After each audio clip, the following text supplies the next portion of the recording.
movilización indígena en Quito ingresó a la Casa de la Cultura y el Parque del Arbolito. El gobierno autorizó y la policía permitió el paso. Iglesia Católica y organizaciones de la sociedad civil ahora se ofrecen como veedores de los diálogos entre el gobierno y la CONAIE.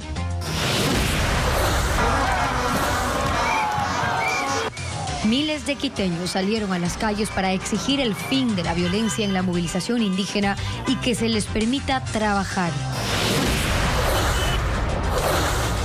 La subestación eléctrica de Tizaleo, en la provincia de Tungurahua, sigue tomada por más de 300 indígenas de la zona. La Corporación Eléctrica del Ecuador añadió que los operarios de la planta están retenidos. Las noticias en Televistazo, con Gabriela Baer y Stephanie Espín.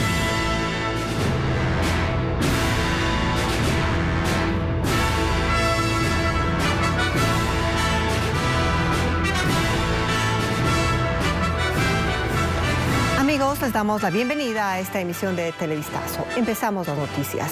Se cumplen 11 días de las protestas contra el gobierno nacional y hace pocos minutos los manifestantes ingresaron hasta la Casa de la Cultura y el Parque El Arbolito tras la retirada de la fuerza pública. Estefi, hola. ¿Qué tal, Gaby? Y amigos, bienvenidos. Y esto se da luego de que el gobierno permitió su ingreso. Vamos a hacer un enlace ahora mismo con Carla Delgado. Ella está dentro del Ágora junto a las delegaciones indígenas y le damos paso a ella. Carla, adelante.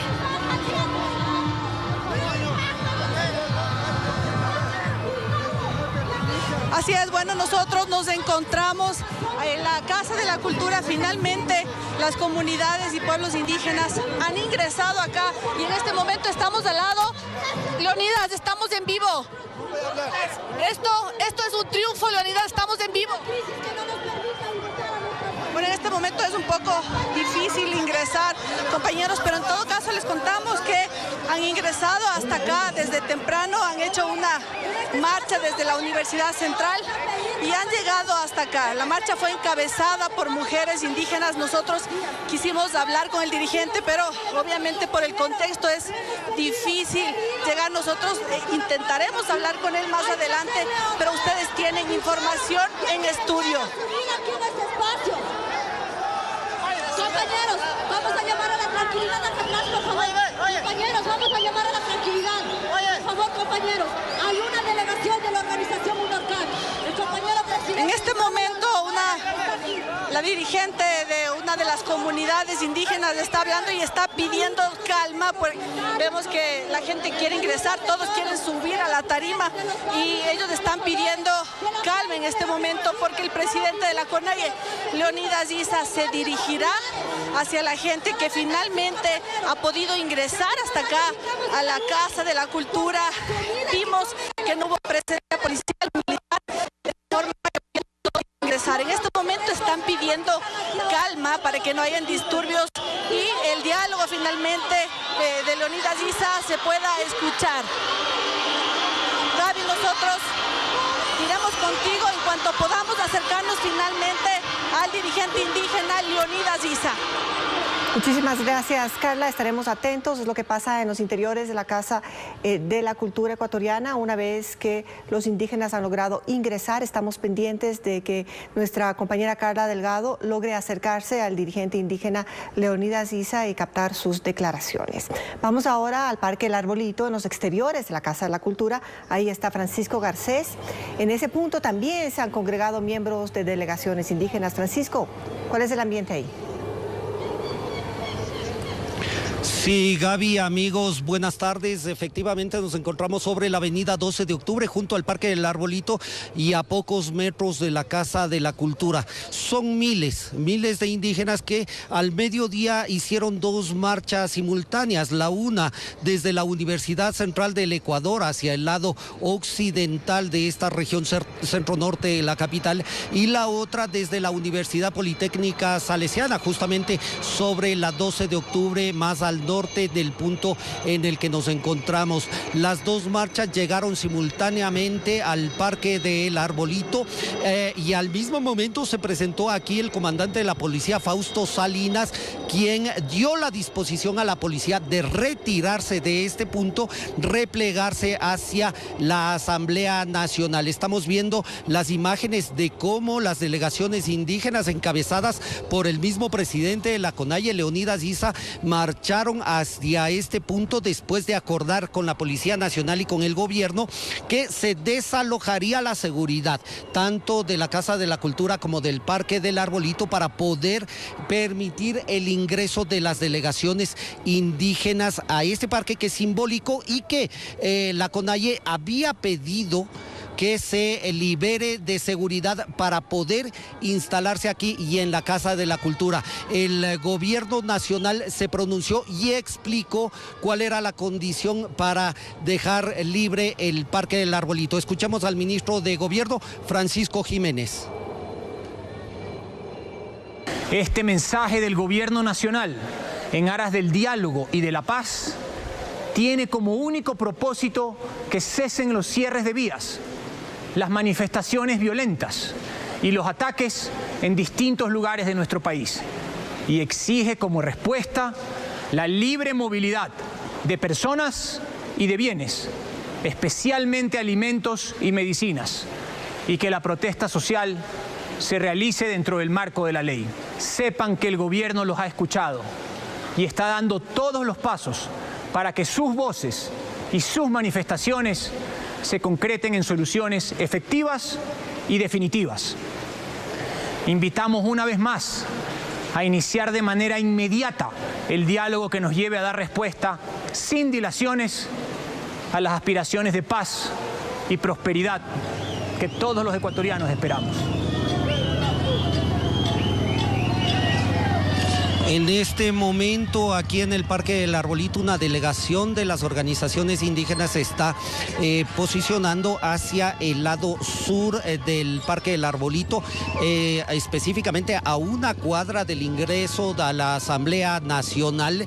Ellos también planean presionar el ingreso a la Asamblea Nacional, entendemos también para tener una posición política de la Asamblea y presionar lo que está una decisión de la Asamblea. Estamos viendo tomas al interior del Ágora, de la Casa de la Cultura, donde miles de indígenas ya están ingresando y se espera en los próximos minutos tener ahí en el Ágora las palabras del presidente de la CONAIE, quien deberá lógicamente responder también a lo que ha dicho el gobierno, a lo que ha dicho el ministro de Gobierno, llamando al diálogo a las comunidades indígenas y a la CONAIE para que se pueda iniciar el diálogo y solucionar este conflicto. Esto es lo que sucede en este momento aquí a las afueras de la Casa de la Cultura en el Parque del Arbolito. Estefi, desde Guayaquil tú tienes más información. Buenas tardes. Perfecto, Francisco, buenas tardes. En cualquier momento volvemos con ustedes desde el sitio en esa transmisión portátil, por eso ven ustedes también la calidad de la señal, pero estamos a la espera de poder tener ya esas declaraciones y la espera sobre todo de que haya resoluciones. La Conferencia Episcopal Ecuatoriana, que es la que encabeza la comisión que propone una tregua finalmente al gobierno nacional y al movimiento indígena, se ha comprometido a apoyar con un diálogo directo entre ambas partes para buscar soluciones concretas en torno a estas protestas. Fabiola Santana informa que para que esto sea posible, los dos sectores deben hacer ciertos compromisos. Las organizaciones de la sociedad civil encabezadas por la Conferencia Episcopal Ecuatoriana, en lugar de mediación, ahora ofrecen una veeduría. En este camino de búsqueda de soluciones, el diálogo es el camino más inteligente y fraterno. Y mientras dure, plantean una tregua a los enfrentamientos en el marco de las protestas. Basada en compromisos concretos y acompañada por veedores y garantes de alta credibilidad, que las partes juzguen convenientes. De tener acogida la propuesta, las partes deberán comprometerse a suspender todo acto de violencia, abrir paso a alimentos en todo el país, respetar el acceso a servicios básicos y crear zonas libres de conflicto. Propone que esos puntos sean la Plaza Grande, las universidades que acogen a los manifestantes y lo que hasta ayer era zona de ataque, es decir, el Parque El Arbolito, Casa de la Cultura y Asamblea Nacional. Lógicamente tendrán que negociar las partes y poner las condiciones concretas, específicas, en que se pueda o no habilitar esas zonas que nosotros las proponemos. Justamente el acceso libre al Parque El Arbolito y la Casa de la Cultura es uno de los puntos que exige la CONAIE para dialogar. La Cámara de Comercio de Quito espera que los acercamientos se concreten para frenar las pérdidas económicas. Y que se generen de parte y parte condiciones mínimas que permitan sentarse a una mesa de diálogo, una mesa que permita destrabar todos estos temas y construir esa agenda que el país necesita. En la misma línea se pronunció el político y dirigente indígena Auqui Tituaña. Un llamado a nombre de todos los ecuatorianos.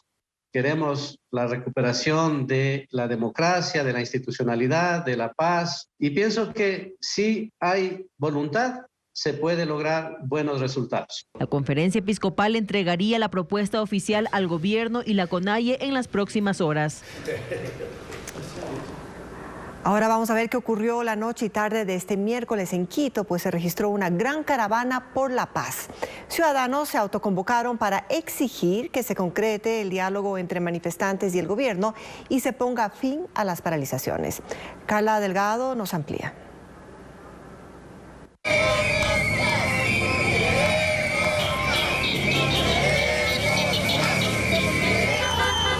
Las convocatorias ciudadanas por la paz tomaron fuerza la noche de este miércoles. Una extensa caravana recorrió la ruta viva en el nororiente de Quito. Cientos de vehículos. Otros ciudadanos decidieron manifestarse desde sus hogares. El cacerolazo duró alrededor de 1 hora. Todos coinciden en que es hora de concretar un diálogo que ponga fin a las paralizaciones que este jueves cumplen 11 días. Apoyemos el trabajo, apoyemos lo que cada cual quiera decir o hacer sin ofender al prójimo, sin paralizar el país. Las personas estamos aquí reunidas para exigir paz, para exigir trabajo. Quito quiere reactivarse, Quito quiere paz, quiere trabajar. A favor de las marchas pacíficas, sin violencia, sin quemar instalaciones, sin quemar autos, sin agredir a personas, porque todos somos ecuatorianos. Más temprano otro grupo se congregó en la tribuna de los Iris. La bandera tricolor prevaleció. También en los valles de la ciudad se organizaron personas que vistieron de blanco para pedir el cese de la violencia y de los actos vandálicos que dejan a decenas de personas afectadas. ¡No a la violencia! Y en el Palacio de Carondelet hay expectativa por el avance de acuerdos entre el gobierno y la CONAIE. Paul Romero está en la Plaza Grande, en el centro histórico de Quito. Paul, cuéntanos tú cuál es el ambiente ahora después de que la policía ha sido retirada ya de la Casa de la Cultura. ¿Qué tal, Steffi? Buenas tardes. Tú lo dijiste, hay expectativas sin duda en el Palacio de Gobierno. Aquí se encuentra el presidente de la República, Guillermo Lasso Mendoza, varios de sus ministros. Y esto porque permitirá bajar la tensión, especialmente en los temas de seguridad, y reducir los actos violentos que se han registrado durante estos días de protesta a escala nacional. Y precisamente conversamos con el jefe del Comando Conjunto de las Fuerzas Armadas, general Nelson Proaño, respecto a la participación militar en el estado de excepción en estos 11 días. Además, se han movilizado 21.000 personas para seguridad interna, me refiero a personal militar. Veamos el siguiente informe. El jefe del Comando Conjunto de las Fuerzas Armadas, Nelson Proaño, habló sobre las operaciones militares ejecutadas en todo el país tras 11 días de movilizaciones. El estado de excepción permite a Fuerzas Armadas actuar de acuerdo al marco constitucional en las tareas que describe el decreto, principalmente en el apoyo a la Policía Nacional en el restablecimiento del orden público. Para el cumplimiento del estado de excepción por grave conmoción interna, se han movilizado 21.500 soldados y se ha reforzado la seguridad en 178 áreas estratégicas como pozos petroleros, aeropuertos, centrales hidroeléctricas. Hubo intento de los manifestantes en el sector de Tungurahua, donde un área estratégica que no estaba considerado dentro del decreto 647 como área estratégica, habían estado manifestantes para tomarse este lugar. Hasta el momento, Proaño señaló que han resguardado 515 convoys con combustible, gas, oxígeno, alimentos, medicina. Aclaró que las Fuerzas Armadas están cohesionadas para defender el orden constituido de existir eventuales intentos de un golpe a la democracia. Nos mantenemos firmes en este proceso de respaldar la democracia de nuestro país y que no permitiremos que esté en riesgo. En ese contexto garantizó la seguridad del Palacio de Carondelet, en donde se ha extremado las medidas, así como la vida del presidente Guillermo Lasso, que es responsabilidad de las Fuerzas Armadas, en donde mantiene constantes reuniones. Ahí las expresiones y declaraciones del jefe del Comando Conjunto de las Fuerzas Armadas respecto a las operaciones militares exclusivamente en temas de seguridad interna. Y a propósito, este mediodía, aquí en el Centro Histórico de Quito se replicaron las campanas de todas las iglesias. Esto como un acto simbólico para avanzar en el proceso de diálogo, de paz y evitar la beligerancia de las últimas manifestaciones, sobre todo en la capital. Escuchemos ustedes, ahí tienen las imágenes del sonido de las campanas en la capital.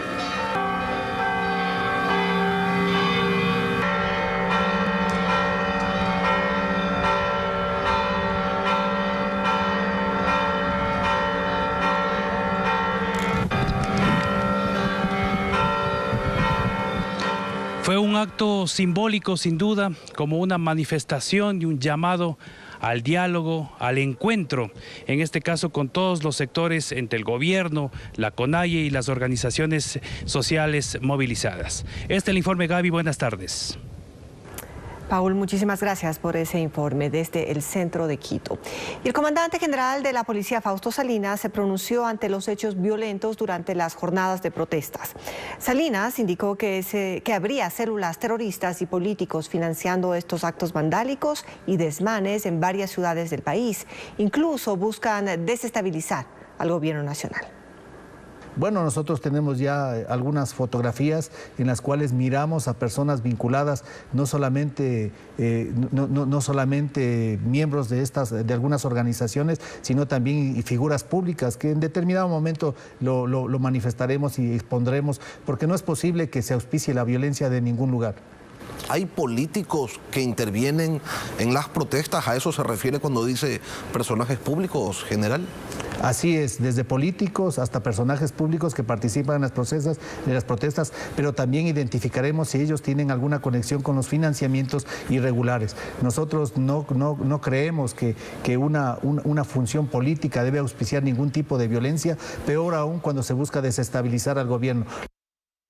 Y en la provincia de Tungurahua, más de 300 personas de varias comunidades indígenas y campesinas se tomaron la subestación eléctrica de Tizaleo anoche para exigir la desconexión del servicio. A través de un comunicado, la Corporación Eléctrica del Ecuador confirmó este incidente y añadió que los operarios de la planta están retenidos.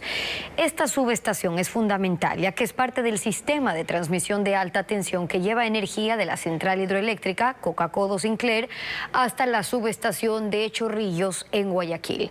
La corporación indicó que están trabajando para no afectar el servicio eléctrico.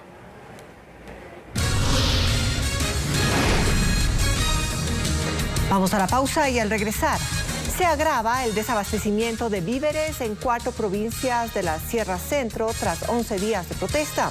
Comerciantes esperan que se habiliten los corredores para llenar las perchas de productos.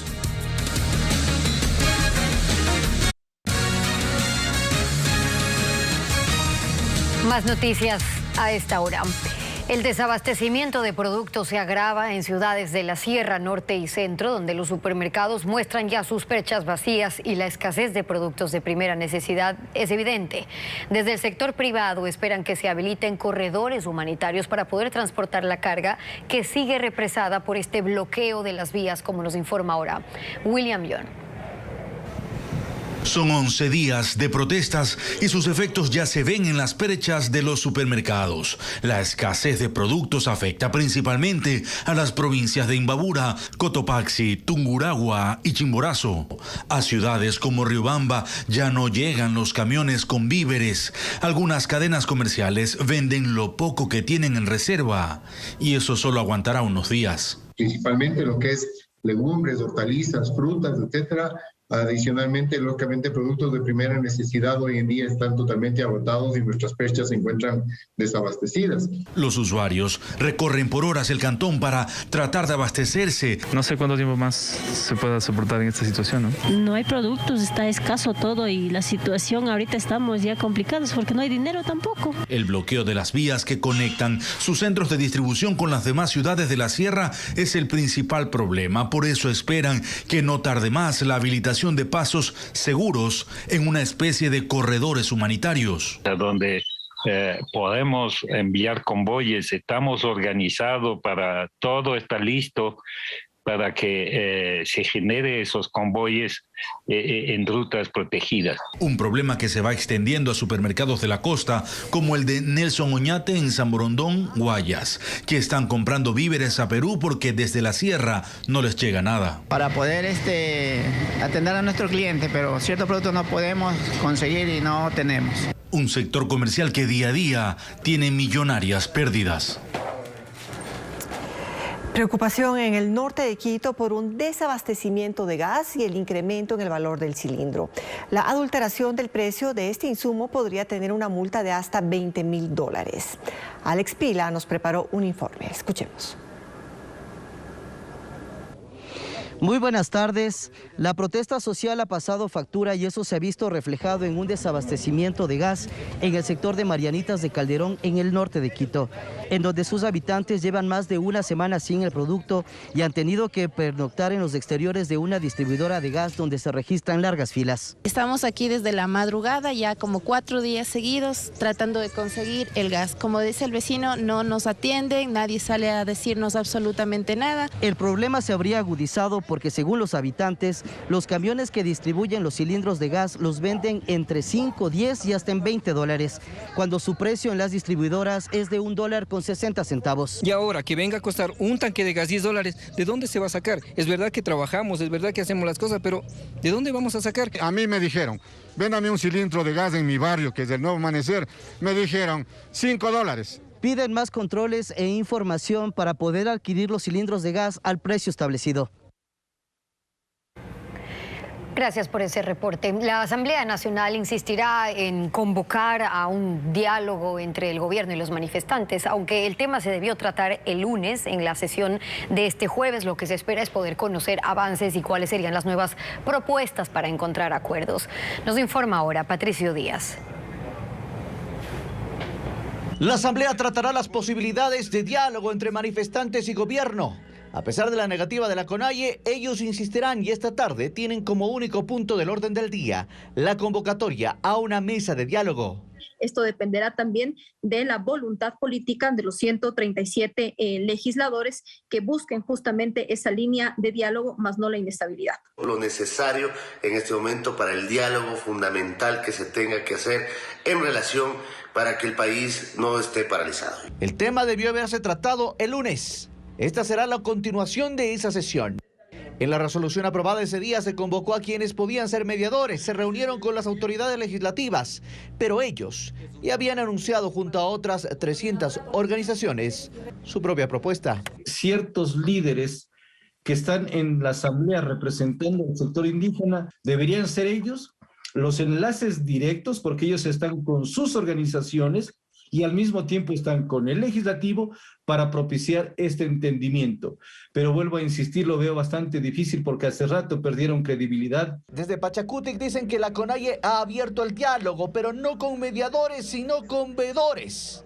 Ellos más bien hacen denuncias contra otros sectores políticos. Detrás de las ventanas, cómo están planificando para que se tumbe al gobierno y para que el correísmo quiere poner a su presidente de la República, aprovechándose de la lucha y del sacrificio del pueblo indígena movilizado. Aún no se define si la sesión del Pleno de la tarde será virtual o semipresencial. Las cámaras de comercio, industrias y de la construcción de Guayaquil rechazaron la paralización que en su día 11 ya acumula cientos de millones de dólares en pérdidas para distintos sectores productivos. Hicieron un llamado a manifestantes y al gobierno a encontrar un camino para llegar a acuerdos. Las cámaras de la producción de Guayaquil insisten en llamar al diálogo, porque las consecuencias de la paralización son millonarias y afectan directamente a la ciudadanía. Pedimos directamente al señor Issa que deponga actitudes, que la mayoría de los ecuatorianos queremos la paz, queremos poder trabajar y ir en paz a nuestros sitios de trabajo. Las paralizaciones están generando desabastecimientos a lo largo de todo el país. Y una vez más, destacan que la movilización que va por su día 11 hasta ahora solo deja un saldo en rojo y que con el paso de las horas la afectación se hace cada vez más grande. Hoy estamos viviendo una contradicción. Se manifiestan por la falta de empleo, pero lo que se está haciendo en estos momentos golpea el empleo. Se manifiestan por la seguridad, pero lo que hacen en estos momentos afecta a la seguridad ciudadana. Contaban que no es solo el empresariado el que pierde, pierden los consumidores, pierden los que tienen trabajo y los que quieren conseguir uno. Específicamente para los que trabajan en el sector de la construcción, lo que no produjo hoy no lo recupero nunca. Por ello señalan que no hay otro camino que el diálogo porque el país no aguanta más la paralización. Para eso llaman a dejar las imposiciones de lado, a revestirse de voluntad para avanzar hacia un acuerdo.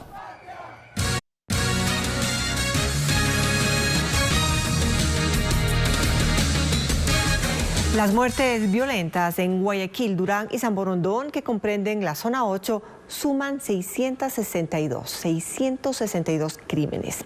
Entre los últimos casos está el de un joven que recibió 3 disparos cuando esperaba a su novia en el sur del puerto principal.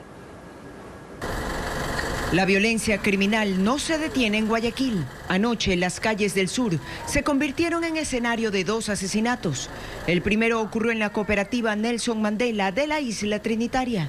Allí un hombre de 30 años fue baleado cuando estaba reunido con varios amigos. Por parte de una moto con 2 individuos quienes propinaron varios disparos de arma de fuego a ciudadanos que se encontraban en la esquina exteriores de una tienda. Según la policía, el fallecido registra 4 antecedentes penales. Casi a la par se reportó un segundo caso en esa zona.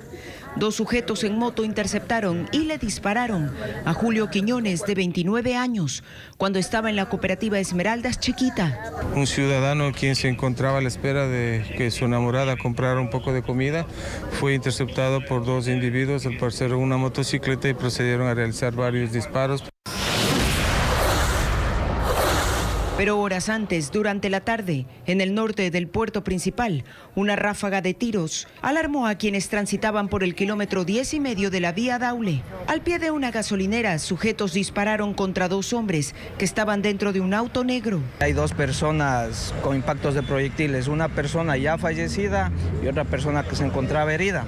Con estos hechos, las muertes violentas en Guayaquil, Durán y San Borondón suman 662 casos que están bajo investigación. 6 detenidos es el saldo de un operativo de la Unidad de Químicos de la Policía de Antinarcóticos. Los agentes encontraron un arma de fuego, dinero y presuntos precursores químicos utilizados para el refinamiento de drogas. Merlin Ochoa nos informa que los allanamientos continúan.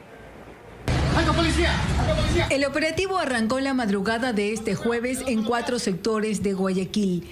En total, la Unidad Nacional de Investigación de Sustancias Químicas de la Policía de Antinarcóticos realizó 7 allanamientos que dejaron 6 detenidos. Según los uniformados, les tomó 6 meses identificar a una supuesta red vinculada al narcotráfico. El operativo se extendió hasta esta bodega ubicada en el cantón Durán, que está dentro de una urbanización privada en la provincia del Guayas. Aquí los agentes encontraron decenas de tanques con un químico que ahora están tratando de determinar si es el que se utiliza para el procesamiento de drogas. Los peritos aún contabilizan cuántos litros de sustancias contienen los tanques hallados en 2 bodegas. También se investiga si el producto iba a ser utilizado en Ecuador o llevado hasta Colombia. Entre las evidencias también se incautaron armas de fuego, $200.000 y 3 vehículos. Hasta el cierre de este reportaje, el operativo continuaba en 2 cantones del Guayas. En horas de la tarde se espera que las autoridades den más información sobre este caso. Seguimos con más información y en estos momentos vamos a contactarnos nuevamente con Carla Delgado, quien está dentro del ágora de la Casa de la Cultura, hasta donde han llegado y se han reunido manifestantes indígenas. Carla, cuéntanos, terminó ya la asamblea de la CONAIE, ¿cuál fue el anuncio de sus dirigentes? Así es, Gaby, nosotros continuamos reportando precisamente desde aquí adentro, desde el ágora de la Casa de la Cultura, en donde hace pocos minutos el líder, Leonidas Issa, se dirigió a las personas luego de escuchar las intervenciones de varios representantes de diferentes provincias del país. Nosotros estuvimos ahí y les tenemos sus declaraciones. Escuchemos. Pero aquí tiene que quedar claro, nosotros no venimos a poner muertos, no venimos a poner heridos para que otros oportunistas vengan, caigan y sigan gobernando y nuestras demandas no hayan sido cumplidas. Jamás, compañeras y compañeros, aquí necesitamos una agenda que sea cumplida. Precio de los combustibles, tema financiero, tema del trabajo, los precios de sustentación, no minería en territorios de los pueblos indígenas, recursos hídricos, no privatización a los sectores estratégicos, presupuesto para educación, para salud. Estos temas son nuestros temas centrales con los cuales hemos venido y hasta hemos perdido la vida. Así que, compañeros, en este momento pedimos a la Asamblea Nacional que ponga, en este caso, a trabajar.